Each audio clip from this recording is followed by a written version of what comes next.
Oke, assalamualaikum warahmatullahi wabarakatuh. Balik lagi di channel Hardidian atau channel Gado-Gado, di mana kita akan bahas semuanya di sini.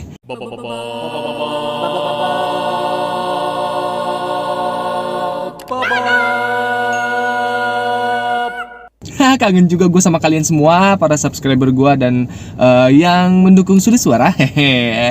Dan sorry banget, seperti biasa gue jarang upload karena lagi ada kerjaan yang cukup ya hektik lah belakangan ini.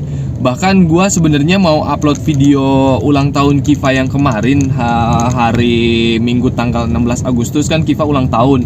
Nah di situ gue buat video, tapi bahkan sampai sekarang gue belum selesai ngeditnya karena ya apa ya, alhamdulillah lagi ada kerjaan gitu. Jadi sambil menunggu video ulang tahunnya Kiva gimana, gua bakal ngobrol-ngobrol sama kalian sambil ngevlog inilah. Karena kalau ngevlog menurut gua lebih mudah ya, lebih mudah buat gua upload dan gua editing.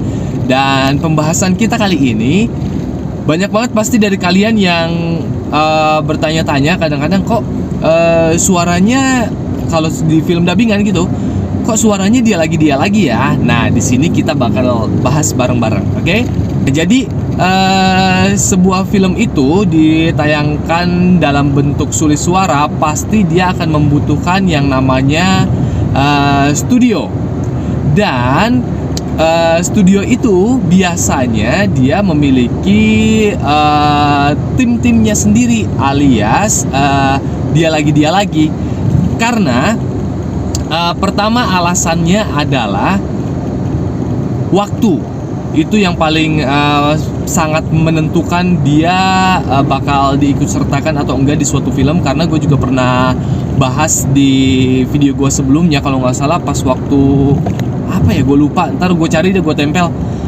Jadi gitu waktunya, karena kadang-kadang kita sebenarnya di calling nih sama suatu studio untuk mengerjakan film apa gitu. Akan tetapi biasanya waktunya itu kita lihat-lihat dulu nih, kira-kira bisa nggak nih buat ngambil di studio ini. Karena kan dubber itu pekerjaannya freelancer, jadi tergantung callingan, tergantung panggilan. Nah kalau misalkan kita udah punya janji di suatu tempat, lebih baik kita juga memikirkan kalau kita mau ambil studio yang lain, kita harus mikirin tuh gimana perjalanannya, terus pengerjaannya kira-kira berapa episode dan lain-lain.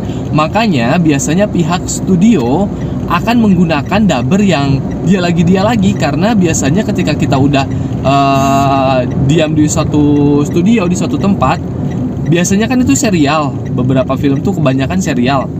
Jadi dia akan stay di situ kan. Nah, karena dia stay di situ, ya udah ketika ada film baru lagi, ya udah dia lagi aja karena lebih mudah gitu. Nah, makanya kalian bisa nandain tuh kalau misalkan film kayak di RTV, kenapa kok paling dubbernya dia lagi. Karena memang begitulah sistem kerjanya gitu. Mereka bukannya nggak mau manggil dubber yang lain, tapi yang setahu gua mereka juga mikirin waktunya. Karena kebanyakan kan film ini pada kejar tayang nih, pada sistemnya industri, jadi harus cepat selesai. Jadi supaya dia memenuhi target juga, akhirnya menggunakan yang memang udah pasti available gitu.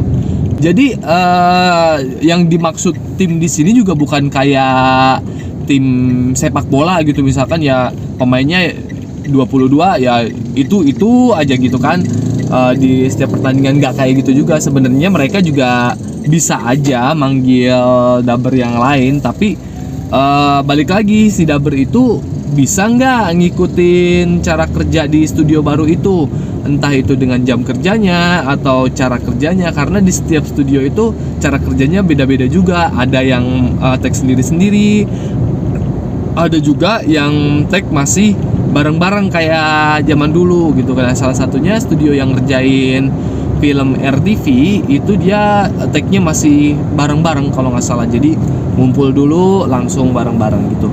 Dan kenapa kebanyakan dubbernya itu dubber yang di RTV yang kedengeran di TV lokal masing-masing? Karena itu ada sejarahnya. Setahu gua mohon dikoreksi kalau emang ada teman-teman atau senior dubber yang nonton. Jadi gue pernah dapat info studio yang mengerjakan film-film RTV itu, awalnya gini. Awalnya pada zaman dahulu kala, gitu kan. Pada zaman dahulu kala, ketika dubbing masih lagi jaya-jayanya, maksudnya pas waktu lagi ya booming banget lah. Kalian tahu lah ketika zamannya tahun 80 ya, pokoknya tahun-tahun itulah yang lagi booming banget. Nah, setiap stasiun TV itu punya studio dubbing masing-masing. Kayak RCTI punya studionya sendiri, terus Indosiar punya studio sendiri dan tim sendiri. Terus SCTV juga punya juga waktu itu studio dan tim dubbingnya sendiri. Nah, pas waktu dubbing mulai turun,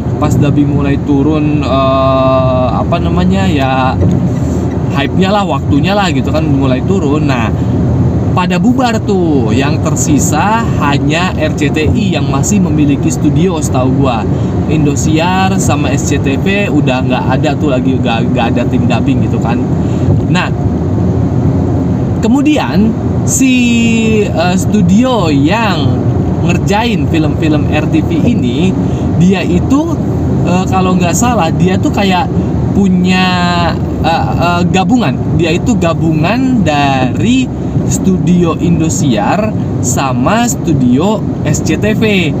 Jadi mereka itu kayak apa ya? Kayak punya koneksi ke TV-TV lokal yang tayang di Indonesia. Makanya kebanyakan yang dubber-dubber yang kalian kenal suaranya, kenapa kalian bisa kenal ini si A, si B, si A, si B, itu karena kalian sering dengar karena tayangnya di TV lokal kan, karena TV lokal pasti lebih banyak ditonton kan. Nah, dari situlah makanya si pemilik studio yang ngerjain film RTV ini, kalau tidak salah dia tuh kayak punya koneksi. Akhirnya film-film yang dikerjakan kayak yang buat di Indosiar, buat yang di mana di SCTV, di RTV, itu dikerjainnya ya di situ karena ya namanya udah kenal gitu kan. Ya istilahnya di dunia bisnis lah, relasi gitu. Akhirnya itulah yang terjadi. Makanya film yang sering kalian dengar itu suaranya itu lagi di TV lokal ya, di TV lokal, karena begitulah, karena adanya tim dan adanya relasi. Itu yang pernah gua dengar informasinya begitu. Jadi buat kalian yang kok suaranya ini lagi sih, ya begitulah keadaannya ya, kalian harus mengerti. Supaya kalau misalkan kita saling kenal, kita saling mengerti, jadi bisa saling menghargai satu sama lain. Hobah kan? Ide. Nah gitu. Nah, tapi kalau misalkan untuk TV kayak TV kabel, karena sekarang juga TV kabel, terus kayak yang TV berbayar, itu juga dia memiliki dikerjainnya di studio yang berbeda juga. Ada beberapa studio, tapi cuman dubber yang sering ngisi di TV berbayar itu atau channel berbayar, dia agak kurang dikenal karena memang jarang didengar sama orang-orang di Indonesia karena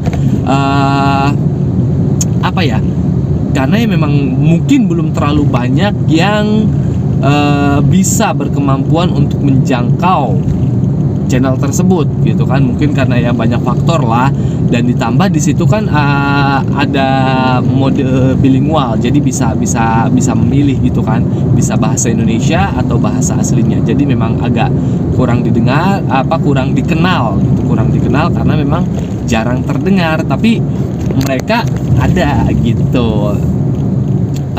Apalagi ya, jadi itu aja sih mungkin yang bisa gue sampaikan. Jadi kalian jangan heran lagi ya ketika kok film isinya dia lagi, karena ditambah juga dubber itu, kalau kalian mau tahu, dubber itu sedikit. Kok turun? Nah, kalau kalian mau tahu, dubber itu sedikit, bahkan kalau misalkan dihitung istilah kasarnya dihitung jari bisa.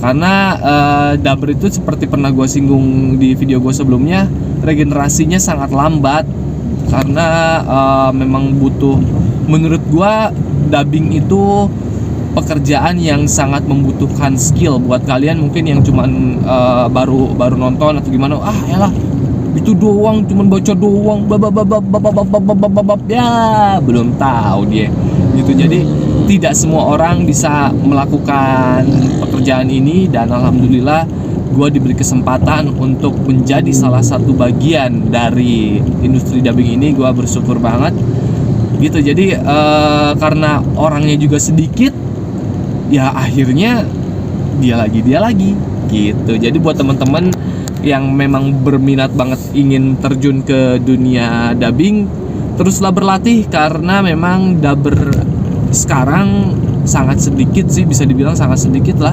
Mungkin kalau di jumlah-jumlah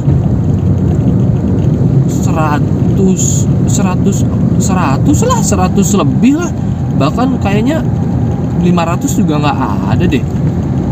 500 juga nggak ada kayaknya. Ya kira-kira segitulah, pokoknya sedikit.